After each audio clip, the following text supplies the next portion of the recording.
ಕಡಬ ಪೊಲೀಸರ ಭರ್ಜರಿ ಬೇಟೆ. ಕಂಟೇನರ್ ಲಾರಿಯಲ್ಲಿ ಕೇರಳಕ್ಕೆ ಸಾಗಿಸ್ತಾ ಇದ್ದ 18 ಜಾನುವಾರುಗಳನ್ನ ಪೊಲೀಸರು ರಕ್ಷಿಸಿದ್ದಾರೆ.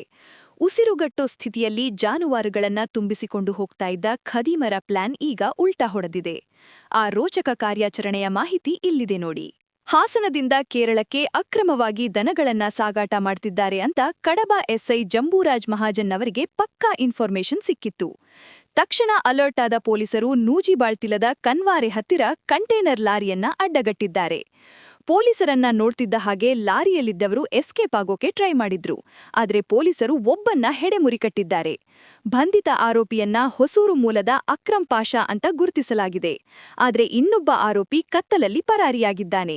ಲಾರಿಯನ್ನ ಚೆಕ್ ಮಾಡಿದ ಪೊಲೀಸರೇ ಒಂದು ಕ್ಷಣ ಶಾಕ್ ಆಗಿದ್ದಾರೆ. ಯಾಕಂದ್ರೆ ಕಿರಿದಾದ ಜಾಗದಲ್ಲಿ ಬರೋಬ್ಬರಿ 18 ಜಾನುವಾರುಗಳನ್ನ ತುಂಬಿಸಿ ಹಿಂಸೆ ನೀಡಲಾಗುತ್ತಿತ್ತು. ಸದ್ಯ ಎಲ್ಲ ಜಾನುವಾರುಗಳನ್ನ ಸುರಕ್ಷಿತವಾಗಿ ರಕ್ಷಣೆ ಮಾಡಲಾಗಿದೆ. ಅಕ್ರಮ ಗೋಸಾಗಾಟಗಾರರಿಗೆ ಕಡಬ ಪೊಲೀಸರು ಬಿಸಿ ಮುಟ್ಟಿಸಿದ್ದಾರೆ. ತಪ್ಪಿಸಿಕೊಂಡಿರೋ ಆರೋಪಿಗೆ ಪೊಲೀಸರು ಬಲೆ ಬೀಸಿದ್ದಾರೆ. ಈ ಕಾರ್ಯಾಚರಣೆ ಬಗ್ಗೆ ನಿಮ್ಮ ಅಭಿಪ್ರಾಯ ಏನು? ಕಾಮೆಂಟ್ ಮಾಡಿ. ಕರಾವಳಿಯ ಲೇಟೆಸ್ಟ್ ಸುದ್ದಿಗಳಿಗಾಗಿ ನಮ್ಮ ಚಾನೆಲ್ ಸಬ್ಸ್ಕ್ರೈಬ್ ಮಾಡಿ. ಧನ್ಯವಾದ.